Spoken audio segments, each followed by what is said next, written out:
Welcome to all प्यारे बच्चों। आज हम एक्सरसाइज 5.1 के क्वेश्चन नंबर 5 से शुरू करेंगे। हमने क्वेश्चन नंबर 4 तक किया था। जांच कीजिए कि संलग्न आकृति में डी रेखाखंड एजी का मध्य बिंदु है। आप यहां पर आकृति देख सकते हैं। यहां से हमारे पास 0, 1, 2, 3, 4, 5, 6 और 7 दिखाया गया है और यहां हमारे पास बिंदु ए, बी, सी, डी, ई, एफ, जी है।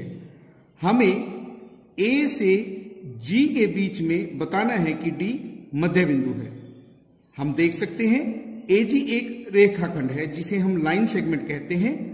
तो हम कह सकते हैं इसकी लंबाई निश्चित होगी। रेखाखंड को हम माप सकते हैं। तो सबसे पहले हमें मध्य बिंदु ज्ञात करने के लिए ए से डी तक की दूरी को देखना है। ए से जब हम चलते हैं बी, सी, डी, यहां पर हम 3 इकाई चले हैं तो ए डी की जो हमारी दूरी होगी वो 3 इकाई होगी।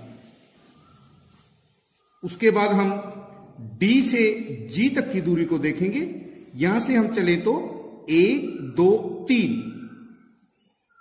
डी से जी तक की जो दूरी है वो भी 3 इकाई हमारे पास है। एडी और डीजी दोनों की दूरी बराबर है। तो हम कह सकते हैं डी एजी का मध्य बिंदु है।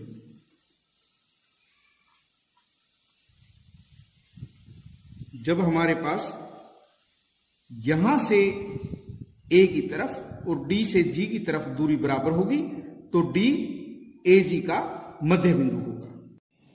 क्वेश्चन नंबर 6, बी रेखाखंड एसी का मध्य बिंदु है। हमें एसी रेखाखंड दिया गया है जिसमें बी मध्य बिंदु है। सी बी डी रेखाखंड का मध्य बिंदु है जहां ए, बी, सी और डी एक ही रेखा पर स्थित हैं। बताइए कि ए बी बराबर सी डी क्यों है। अब हम देख सकते हैं यहां हमारे पास एक रेखा दी गई है जिस पर ए, बी, सी और डी दर्शाए गए हैं। अब हमें देखना है एसी का मध्य बिंदु बी है तो बी से ए की और बी से सी की दूरी बराबर होगी, यानी ए बी बराबर है बी सी। जब सी बी डी का मध्य बिंदु होगा तो सी से बी की दूरी और सी से डी की दूरी बराबर होगी, यानी बी सी बराबर है सी डी। अब हम देख सकते हैं ए बी बी सी के बराबर है और बी सी सी डी के बराबर है, यानी ए बी बराबर बी सी बराबर सी डी। इन तीनों ही रेखाखंडों की दूरी बराबर है तो हम कह सकते हैं ए बी और सी डी क्या होंगे, बराबर होंगे। उसके बाद क्वेश्चन नंबर 7, 5 त्रिभुज खींचिए और उनकी भुजाओं को मापिए। प्रत्येक स्थिति में जांच कीजिए कि किन्हीं 2 भुजाओं की लंबाइयों का योग तीसरी भुजा की लंबाई से सदैव बड़ा होता है।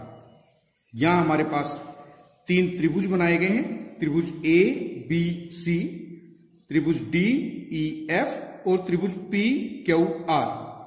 हमें इनकी भुजाओं की लंबाइयों को लिखना है। सबसे पहले हम अपना स्केल लेंगे।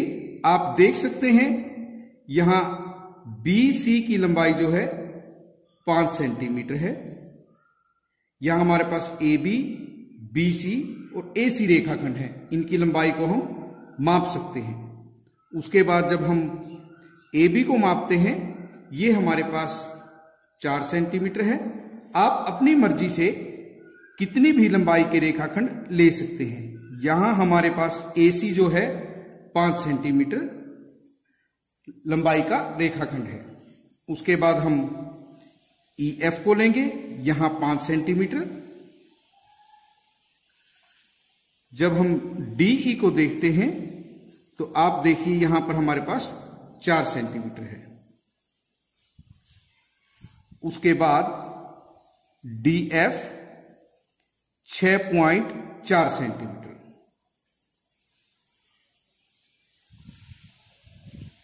क्यू आर के लिए 6 सेंटीमीटर।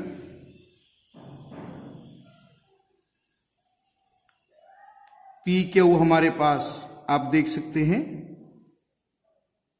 6 सेंटीमीटर। और अब हमारे पास PR रेखाखंड है जो वो है 5.8 सेंटीमीटर। अब हमें चेक करना है इनकी लंबाई। AB हम लिखते हैं 4 सेंटीमीटर, BC 5 सेंटीमीटर और AC 5 सेंटीमीटर। हमें देखना है किन्हीं दो भुजाओं की लंबाइयों का योग तीसरी भुजा की लंबाई से सदैव बड़ा है। यदि हम इन दो भुजाओं का योग देखें, AB जमा BC, ये हमारे पास 9 सेंटीमीटर है जो 5 सेंटीमीटर से बड़ा है। यदि हम इन भुजाओं का योग देखें तो हमारे पास 10 सेंटीमीटर है जो तीसरी भुजा से बड़ा है। और यदि हम पहली और आखिरी भुजा की लंबाइयों का योग देखें, 5 और 4 9 सेंटीमीटर है जो 5 सेंटीमीटर से बड़ा है। इसी प्रकार हम देखते हैं DE 4 सेंटीमीटर, EF 5 सेंटीमीटर और DF 6.4 सेंटीमीटर। अब यहां भी यदि हम इन दो भुजाओं का योग देखें, DE जमा EF 5 और 4 9 सेंटीमीटर और DF हमारा 6.4 सेंटीमीटर है। ये योग हमारा जो है DF से अधिक होगा। इसी प्रकार यदि हम इन दोनों का योग देखें तो ये 11.4 होगा जो बड़ा है 4 सेंटीमीटर से। यदि हम इन दो भुजाओं का योग देखें, 6 और 4 10.4 सेंटीमीटर जो है 5 सेंटीमीटर से अधिक है। इस प्रकार हम कह सकते हैं कि इन्हीं भी दो भुजाओं का योग तीसरी से अधिक होगा। इसी प्रकार हम PQ 6 सेंटीमीटर लेते हैं, QR 6 सेंटीमीटर और PR 5.8 सेंटीमीटर। अब हम 6 और 6 12 को देखते हैं, वो बड़ा है 5.8 से। इन दोनों को यदि देखें 11.8 वो अधिक है 6 सेंटीमीटर से। और उसके बाद हम इन दोनों को देखते हैं 11.8 ये भी अधिक है 6 सेंटीमीटर से।